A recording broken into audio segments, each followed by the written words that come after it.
somos pequenininhos, mas Deus é bom. Esteja aí conosco, Pai, e nós também.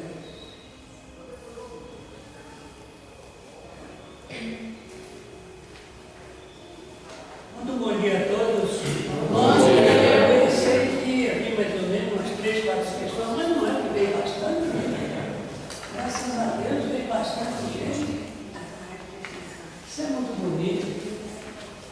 Sejam bem-vindos. A palestrante de hoje é um cidadão muito amigo dessa casa, é o senhor Mário Luiz, da equipe do Centro Espírita Bezerra de Menezes. E ele veio bem acompanhado com a sua esposa.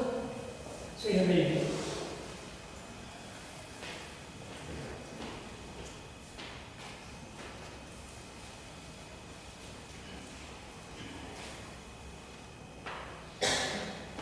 Bom dia a todos. Bom dia. Jesus nos abençoe mais a oportunidade de estarmos aqui nesta casa, que sempre nos acolhe com muito carinho. É uma alegria podermos estar aqui, compartilhar de mais um momento. Que sentir as vibrações dos amigos espirituais, né? Sempre são vibrações muito especiais, pelo carinho que eles dedicam a todos nós. Isso em todas as casas espíritas, né? Que fazem um trabalho sério. Como diz Kardec, trabalho sério, espírito sério. Se só quiser fazer brincadeira, não vai ter espírito sério lá. Mas se você tem um trabalho sério, pode ter certeza de bons espíritos. A gente fala espírito sério, não é aquele espírito que não sorri. É aquele espírito que encara, encarnado ou desencarnado, mas no caso, quando desencarnado, quer fazer um trabalho sério, se dedica, acredita no que está fazendo, convida Jesus para te dar forças, né? E vai trabalhando. Isso é um trabalho sério. Procura ajudar o próximo, né? Sem esperar retorno. Isso é trabalho sério. Isso é comprometimento. E comprometimento com a espiritualidade é algo muito sério, né? Não é algo tão simples como parece. Porque todos nós temos nossos compromissos materiais, nossos trabalhos que a mão. Mas a partir do momento que abraçamos um trabalho na casa espírita, temos nossos compromissos. Nossos comprometimentos, né? Também dos acordos, vamos dizer assim, que fizemos na espiritualidade, nossas promessas, né? Como fala no livro do Nosso Lar. E muitos fazem as mais belas promessas no plano espiritual, e quando chega aqui, ele reencarna. Nem sempre, por a maioria das vezes, não damos curso àquelas promessas, aqueles acordos que fizemos na espiritualidade. Porque lá está mais fácil, né? Desencarnar, a gente está cheio de projetos, né? Vou para a Terra, vou fazer isso, vou fazer aquilo. Aquela pessoa que me fez mal, vou perdoar. Vou ser mais paciente. Falamos um monte de coisa, né? Tudo maravilhoso, tudo lindo. Tem que ser assim, né? Para a gente se sentir mais fortalecido. Mas quando a gente vem para cá, aí as provas começam a apertar, né? A gente sabe que na Terra, a viagem na Terra não é fácil. Tem momentos difíceis mesmo. Cala perto. A gente tem que ser firme. Graças a Deus nós temos essa visão espírita, né? Temos essa compreensão. E quem não tem? Mais difícil ainda. Muito mais difícil. É para a pessoa entender. Porque quanto mais a gente compreende, teoricamente se torna mais fácil, né? Nós passarmos por aquela dificuldade. Porque a compreensão é um tesouro. Quando a gente estuda, a gente compreende, nossa, não tem valor, né? Um valor inestimável, porque surgem as dificuldades, mas a gente sabe dar aquela interpretação para aquilo que estamos passando. Ou se não entendemos de forma ampla, pelo menos a gente sabe, não. Segundo o Espiritismo, nada é por acaso, tudo tem uma razão de ser. Nós vamos passando gradativamente, com mais tranquilidade, pelas intempéries da vida, que nos visitam periodicamente. Diz André Luiz, após um problema, aguardar outros. Eu podia falar, após o problema acabou, você está tranquilo, fica de boa, né? Não, ele aguarda outros. Porque ele sabe que a gente se vê mesmo, né? Que a gente supera e fica feliz, né? Graças a Deus eu passei por aquela situação. Daqui a pouco passam uns dias, uns meses, às vezes uns anos, e surge um problema, às vezes um pouco mais grave. E a gente tem que encarar, né? Não podemos baixar a cabeça, desanimar. Tem que fazer como Joana de Anjos disse de volta, né? Sacode a poeira e segue em frente.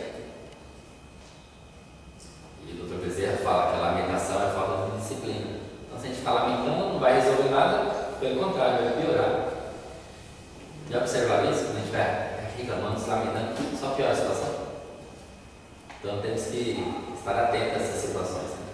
É muito importante nós convidarmos Jesus, né, para estar conosco. E não só isso, né? Porque nós pedimos muito para Jesus, pedimos para estar terminando o ano, mais um ano que se vai, né? 2019, começar 2020. Quantas coisas nós pedimos para Jesus? Nós vamos anotar aqui, todos nós aqui, acho que dá para escrever vários cadernos, né? Então pedir isso, pedir aquilo. Coisas que a gente nem lembra mais, mas que pedimos. A gente adora pedir. Nós, a humanidade, né? Nós pedimos muito mesmo. De vez em quando a gente agradece, tá? Muito raramente a gente louva, né? A grandiosidade da natureza, da perfeição de Deus, da sua criação. Agora pedir. É porque nós estamos nessa situação, né? Nós, a humanidade. Nosso padrão evolutivo não é lá essas coisas, né? Estamos lutando ainda para evoluir espiritualmente. Então, é normal que nós peçamos a Deus, a Jesus, ajuda constantemente, porque ainda nos sentimos fragilizados. O dia que nós nos sentimos realmente fortes, fortalecidos, que vai demorar um pouco ainda, aí nós vamos ajudar mais e pedir menos.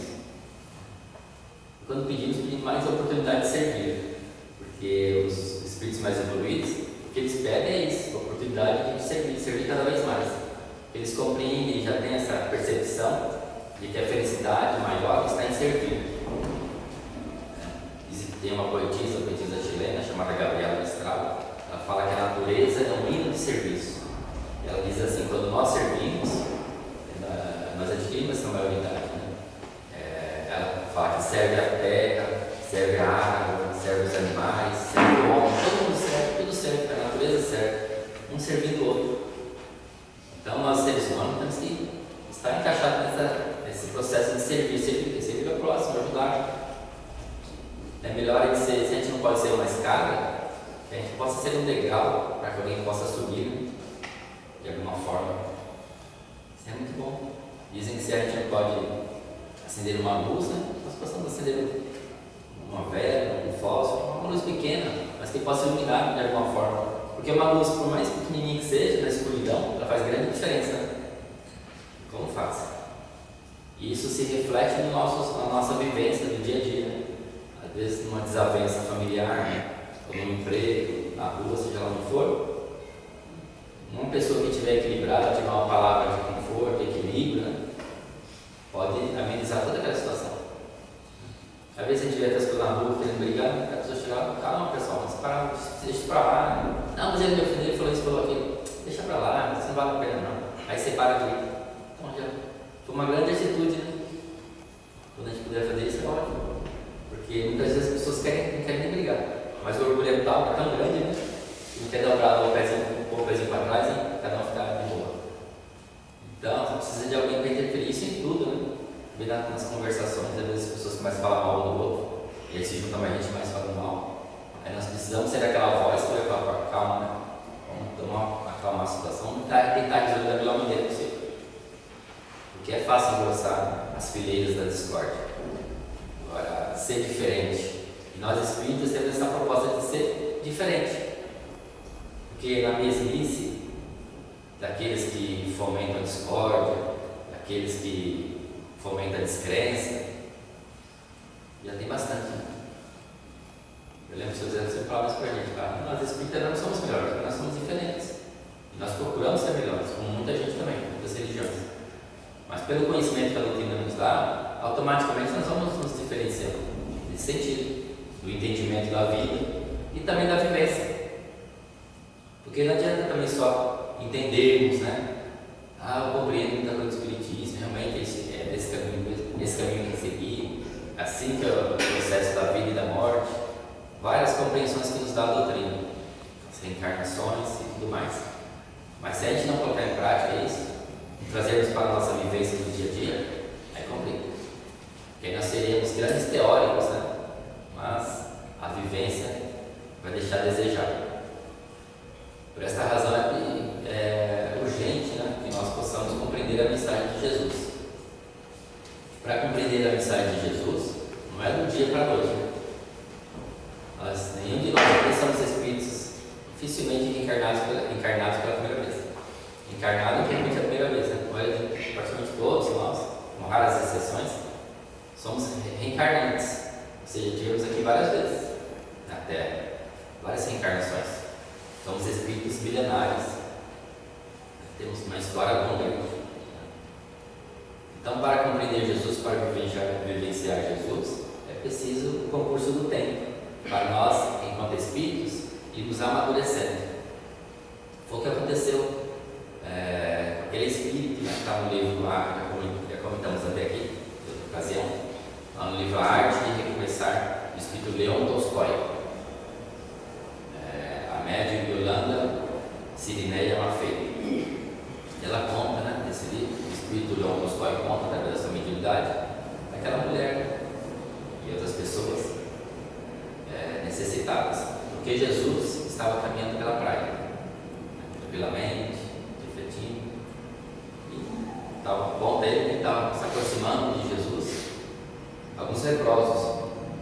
Naquele tempo eram assim chamados, hoje em dia se fala ascetianos. Eles se aproximavam e eles andavam com um sininho no pescoço, assim, fazia barulho, porque quando as pessoas ouviam aquele barulho do sino, eles iam correndo, porque todo mundo tinha medo de pegar, porque não tinha cura naquele tempo. Hoje tem tratamento, naquele tempo as pessoas era a doença mais temida, era a lepra. E Jesus estava caminhando pela praia, quando eles viram, eles queriam muito ver Jesus, porque sabiam que Jesus curava os doentes, tinham aquela vontade enorme de chegar perto de Jesus. Imaginemos nós na situação deles, com certeza. E íamos querer nos aproximar de Jesus, pedir para ele a cura, ajuda, não tenha dúvida disso. E eles estavam caminhando pela praia, e lá estava Jesus. E Jesus ouvindo aquele sino, aquele barulho do sino, ao passo que muitos saíram correndo, praticamente todos, ele não. Ele continuou firme. Foi em direção aos leprosos. E quando eles chegaram perto, eles pararam, achando que Jesus ia ter medo, pela situação que estava. Mas Jesus continuou andando até chegar bem perto deles. E conta Leon Tolstói que ele chegou perto, era um grupo de leprosos, e dentre eles uma mulher se destacou à frente do grupo. E Jesus se aproximou dela, olhou para ela, e conta Leon Tolstói que quando ele colocou a mão sobre as vestes, que estavam todas rasgadas, puxou assim as vestes, viu aquela expressão toda deformada, carcomida pela doença, aquela situação deplorável do corpo material. E ele penetrou, olhando nos olhos daquela mulher, penetrou no seu passado, com muita facilidade, é Jesus. E ele penetrou no passado daquela criatura e começou a ver quem era em outras existências. E sabe o que ela pediu a Jesus, segundo o nome dos Tolstói? Não pediu para ele curar, cura-me, mestre, cura-me, não pediu isso. Pediu para ele assim: Senhor, ajoelhou, Senhor, dá-me paz, a paz que eu não tenho mais, dá-me paz. E Jesus dizem isso, olhou para ela, sorriu, porque compreendeu a grandiosidade daquele momento para aquela criatura que realmente pedia e precisava. Estava sem a ilusão da cura simplesmente física, porque a maioria de nós na humanidade quer essa cura física. Ela queria a cura dela mesma, espírito. Dá-me paz. Foi aí que Jesus tocou ela, tocou todos os demais leprosos que ali estavam, e todos foram embora, e Jesus também. E conta Leon Tolstói, e daqueles a quem Jesus tocou naquele dia, os leprosos na praia, ela foi a única que encontrou a cura física. Ela merecia. Ela foi curada fisicamente também. E aí poderíamos perguntar, mas Jesus curou todo mundo? Não, ele não curou todo mundo. Porque cada um tem o seu momento. Cada um tem o seu merecimento. E Jesus jamais poderia ir contra a lei de Deus. Todo mundo recebeu aquilo que precisava receber e que tinha mérito para receber. E é muito importante analisarmos também, ter mérito. E foi assim a história desse espírito. E conta-se, que esse espírito, essa mulher, depois que se recuperou, Jesus foi crucificado, ela se tornou porque ela seguia Jesus para todo lugar. Jesus em vida, mas quando Jesus desencarnou, no ato da crucificação, ela tinha saudade imensa de Jesus, saudade do Mestre. Imaginemos nós, A gente convive com uma pessoa que a gente gosta de dar uma saudade quando a pessoa viaja, né? Ou quando desencarna. Imagina Jesus, que conviveu com ele. Imagina a saudade que não dá quando ele partiu. É só ver a história de Pedro, né? Quando ele fala de Jesus. Então ela sentiu muita saudade.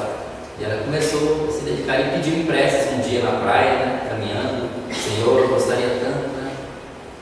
De seguir teus passos. E pedindo aos amigos espirituais para que me ajudassem. E os amigos espirituais, passou pouco tempo, através da intuição, encaminharam ela para onde? Para a Casa do Caminho. Aquela instituição de Simão Pedro, né? Tomava conta dos doentes, dos necessitados da época. Se dedicava com tanto amor àquelas criaturas carentes de toda a ordem. Precisava de ajuda, eram muitos doentes. E os espíritos encaminharam ela para lá. E ela se dedicou com muito amor mesmo. Quando ele Leão Tolstói, essa mulher se chama Joana, a servidora da Casa do Caminho. Então é muito importante nós servirmos, porque sem amor a gente não vai para o caminho. E fazendo um paralelo, né, da necessidade de nós perguntarmos a Jesus: Senhor, Paulo de Tarso, o que queres que eu faça? Como foi a proposta do tempo desta manhã, nós pedimos muito para Jesus, né, ajuda, e nós, o que nós podemos fazer? Não por Jesus, né, Jesus precisa de nós, assim ele, como Espírito, mas na sua obra, no seu grande trabalho, ele precisa de muita gente, né? Ele, como Espírito, é um Espírito feliz, é um Espírito puro, mas na sua obra aqui na terra, ele precisa de muita ajuda de todos aqueles que se dedicam ao bem. Então, o que Jesus espera de nós? É uma pergunta que nós podemos nos fazer constantemente, não só agora no período natalino, né, que se comemora aí o seu nascimento, que as datas também variam, nos falam outras datas, mas isso não importa. Não importa se Jesus vem em setembro, maio, setembro ou dezembro. Isso não importa. O importante é que ele veio. Isso que importa. É que Jesus veio na terra, para a terra, para nos ensinar a praticarmos e vivenciarmos o amor, para nos libertarmos de tantas coisas e nos dar o endereço correto da felicidade. Isso é que importa. Um exemplo, porque o exemplo é o maior, vamos dizer assim, patrimônio do espírito, aquele que dá o exemplo, porque ele já tem isso dentro dele, tem o seu maior patrimônio, porque ninguém consegue dar um bom exemplo se ele não tem, mas Jesus tinha isso dentro dele, então ele é um exemplo em vida, e seus exemplos são seguidos até hoje, mais de 2000 anos. Tentamos seguir, né, o exemplo de Jesus, porque ficou marcante para todos nós. Só de pegar o Evangelho, a gente começa a ler. Quantas vezes a gente pega o Evangelho e até nos leva as lágrimas, né? A emoção daqueles momentos, né? Porque não nos esqueçamos que as palavras também carregam, né, as energias, como os locais, tudo, né? O Espiritismo explica isso muito bem. Tem aqueles médicos que tocam nos objetos e sentem a emoção do que era portador do objeto. É normal. Muitos de médicos têm essa sensibilidade. Porque tudo está carregado de fluidos, tanto bons quanto negativos. Então o Evangelho do Cristo está carregado, né, de vibrações positivas. A sua mensagem, onde quer que leiamos ou falamos, essa mensagem ela tem um poder fantástico. Não nosso, mas que vem do meio de Jesus. O seu amor está impregnado na terra, o amor do Cristo, e em todos nós. Basta nós queremos sentir, né? É um amor que alimenta. Então Jesus espera muito de nós esse amor. Eu acredito que Ele espera muito de nós aquilo que a doutrina espírita vem nos ensinando desde 1857, com a publicação do Livro dos Espíritos. Quando nos lembra, né, através das obras da codificação, a necessidade desse amor. Quando fala no Espiritismo, né, quando lembra Jesus, amai-vos e instruí-vos. Então nós temos que nos amar e nos instruir. Não é só amar, instruir também. Então Jesus aqui espera muito isso de nós, que nós nos amemos uns aos outros e que nós possamos nos instruir, estudar, porque ele compreende muito bem, conforme a severa a doutrina espírita, que nós necessitamos dessas duas asas para voar, né? Passar voo, para evoluir, amar o amor e e o conhecimento, porque o conhecimento liberta. Dizem que uma das piores coisas é uma pessoa cheia de boa intenção que não sabe como fazer. Não adianta a gente ter boa intenção, mas não sei por onde começa, o que eu devo fazer. Às vezes essa boa intenção pode gerar um grande problema, porque a pessoa não sabe o caminho das pedras. Então é preciso conhecimento para nós sabermos o bom caminho. Então temos que unir as duas coisas, e nessa união, né, nós vamos encontrar a nossa felicidade. E a felicidade, ela existe, ela não é uma quimera, não é uma fantasia, ela existe, mas ela tem que ser conquistada passo a passo, reencarnação a reencarnação, né? Eles nós vamos construindo, e todos nós estamos nesse processo. E é tão bom, né, nós termos essa certeza que nós estamos na Terra por um acaso, que a vida física tem uma finalidade, que é o progresso, conforme fala no Livro dos Espíritos. A vida física, a reencarnação, o grande objetivo, a grande proposta é o progresso. Estamos aqui para progredirmos. E precisamos, né, dar atenção a essa proposta enobrecedora que é a da evolução espiritual. Nós não somos seres simplesmente de corpo físico, né? Isso aqui é um instrumento, como nossa roupa, né? Nossa roupa não é um instrumento que não veste nosso corpo físico. Esse corpo físico é um instrumento, né? O espírito. Tem nossos sapatos, né? Tênis, para caminhar. O nosso corpo físico, né? Para caminhar, para fazer nós progredirmos. Temos que dar valor. Tem gente que não se valoriza. Olha no espelho e fala, nossa, podia ser melhor que isso. Não, tá bom, agradeça a Deus, né? Não precisa grande coisa não. O importante é que você está aí, está firme, né? Graças a Deus estamos aqui, estamos acamados, né? Tanta gente no hospital, né? É tão bom a gente estar aqui. Ah, tem problema, tem coisa, estamos aqui.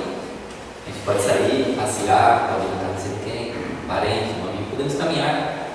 Não existe coisa mais boa que isso, essa liberdade de locomoção. A liberdade é algo fantástico, né?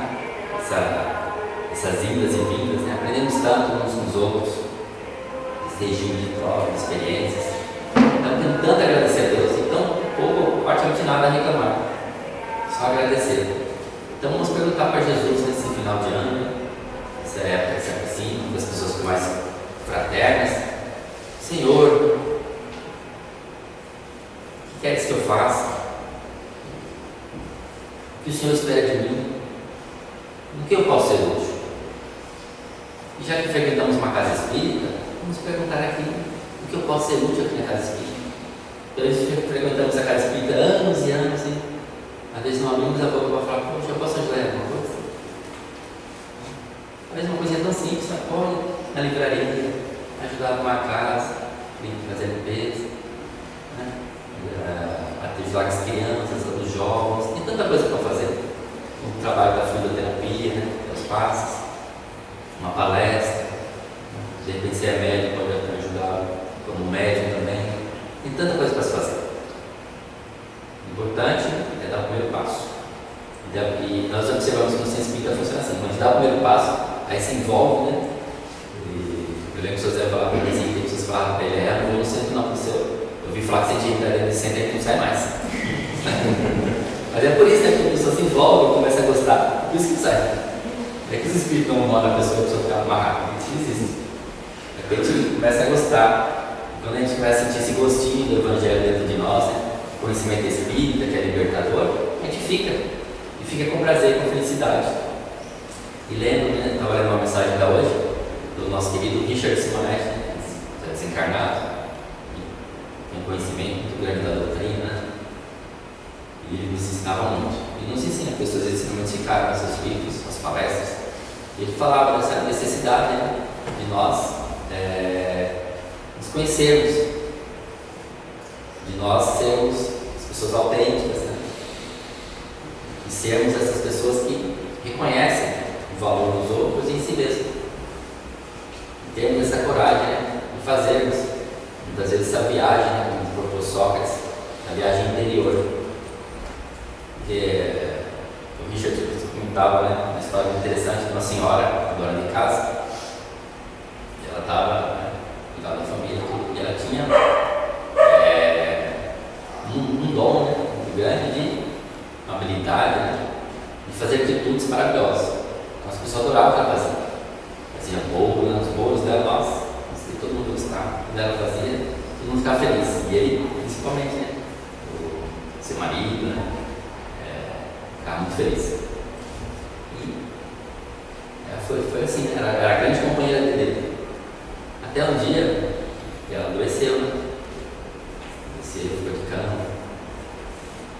E ele falou, puxa, agora na internada, o que eu vou fazer sem a minha querida esposa, né? Aí depois ele viu. Ela tinha uma maleta assim, e ela falava que o segredo dos seus queridos estava dentro daquela maleta. E ninguém podia mexer. E aí se mexesse. Então, todo mundo ficava curioso, o que será que tem dentro? Principalmente ele, o marido dela. O que será que ela tem? Segundo o segredo de uma receita, né? Mas ela fazia várias receitas, tudo que ela fazia era bom, todo mundo gostava. Era uma delícia, né? E ela falava que estava dentro ali daquele valor. Ela adoeceu. Depois, né, ela desencarnou. Ele ficou muito triste, mas o que eu vou fazer agora sem o meu amor? E um dia ele olhou na geladeira e estava lá, né? Um pedaço de bolo que ela tinha feito. Ele comeu aquele, tinha um pedacinho de bolo e falou, agora. Ele lembrou das receitas dela. Nunca mais ninguém vai cozinhar assim tão bem, com tanta amor, com tanta carinho, tão gostosa, os alimentos que ela faz. E passou o tempo, né? Aí ele abriu o armário um dia lá e viu a caixa lá. Ela tinha falado que estava tudo dentro daquela caixa, no segredo da pessoa 60 dentro daquela caixa. Aí ele não resistiu, né? Foi lá e abriu a caixa. Agora eu vou abrir. O que ela falou? Tinha dentro da caixa, ninguém podia mexer. Ele abriu a caixa, tinha lá um papelzinho, só um papelzinho desse tamanho escrito, não tinha mais nada. E no papelzinho estava escrito assim: faça tudo com amor. Era esse o segredo dela, né? Faça tudo com uma pitada de amor. Então ela dava uma pitada de amor em tudo que ela fazia. Esse é o segredo, não só do alimento, mas de tudo que nós precisamos fazer com amor. E aí o Richard Simonetti compara essa história com a vida do centro espírita, que tem os frequentadores e tem os trabalhadores. Toda casa espírita é assim, tem os frequentadores e tem os trabalhadores. O ideal é que todos os frequentadores se transformem em trabalhadores também. Essa é a proposta do centro espírita, porque quando a gente se transforma em trabalhador, nós nos dedicamos mais e crescemos mais também, como seres humanos. Mas nem todos, né? Isso não acontece com todos, porque muitos frequentam a casa espírita e depois vai embora. Muitos só dá uma passada. Porque os frequentadores, sem uma discriminação, mas normalmente são aquelas pessoas que só querem receber. E os trabalhadores, na hora de receber, eles doam também. Não estou falando de recursos materiais, estou falando do lado de cima. É possível trabalhar e colaborar de alguma forma. Eles são os trabalhadores. E já entenderam a proposta espírita, que é a proposta libertadora e que precisa de mão de obra. Afinal de contas, dizem o Dr. Bezerra, fala que nós somos, os médios na Terra são os braços de Jesus. Os médios na Terra são os braços de Jesus, então Jesus precisa de nós. Todos nós somos médios. Todos nós somos mais ou menos médios. Uns com essa percepção um pouco maior, outro menor, mas todos somos médios. Então nós somos os braços de Jesus na Terra. Olha que responsabilidade que nós temos. Então, que nós podemos servir, nós podemos ser úteis. Então que nós possamos ser esses braços de Jesus na Terra, fazendo tudo com amor e ajudarmos o Mestre nessa grande obra de renovação, né, de melhoria do planeta, de restauração, de deixar o homem velho de lado, construir o homem novo. Esse homem novo que eu falo é o homem e mulher, nós espíritos. Afinal de contas, Jesus, a grande proposta dele não é para o corpo físico, ele curou muita gente, mas a sua mensagem é destinada ao espírito imortal. Sempre foi e sempre será, porque o corpo físico um dia tomba, mas o espírito fica de pé. E aí o espírito tem que estar saudável, né, para continuar a sua jornada. A semelhança de grandes exemplos que nós vimos no Evangelho, falando de histórias notáveis, né, de espíritos que, dedicados ao trabalho do Cristo, sofreram, tombaram, né, mas imediatamente se viram despertos, o corpo físico ao lado, como foi o caso de Paulo, que já contamos aqui, né, e ele continuava vivo, né, trabalhador do Cristo. E muitos outros, né? Abigail, né? Estevão. Abigail, no momento da morte, para concluir, ela via o delírio da morte, ela via o seu irmão, Estevão, que havia partido um pouco antes. Estevão foi o primeiro mártir do cristianismo. Estevão estava lá, né? Que ela dizia para Paulo, que Paulo até então era Saulo, né? Perseguidor dos cristãos. Quando ele foi visitar Abigail, que era sua noiva, foi sua noiva querida, né? Que ele terminou depois com ela, e descobriu que ela era cristã. Mas ele foi visitá-la no momento da morte, né? E ela falou: Estevão, que é o irmão dela, Estevão hoje mesmo virá buscar. Ele disse que virá buscar hoje mesmo. E no momento que ele estava dialogando com ela, né, no delírio da morte dela, ela falou: Estevão acaba de chegar. Ele veio buscar. E ela levou, demorou muito, ela desencarnou. Ele levou. Depois ela continuou o seu trabalho. De Estevão, de Jesus e os três vieram buscar Paulo de Tarso, onde ele desencarnou. É assim, o amor é o amor que socorre, o amor que ampara, o amor que não deixa ninguém para trás. Ninguém fica para trás no trabalho do Cristo. Às vezes pensamos que estamos sozinhos, não estamos. Quando pensarmos assim, pode ter certeza que Jesus está nos carregando nos braços, como aquela mensagem pegadas na areia. Então desejamos que neste final de ano nós possamos renovar as nossas expectativas de felicidade, a nossa força e vontade de servir, de sermos úteis, porque nós podemos, só depende de nós. Que Jesus nos abençoe e sempre.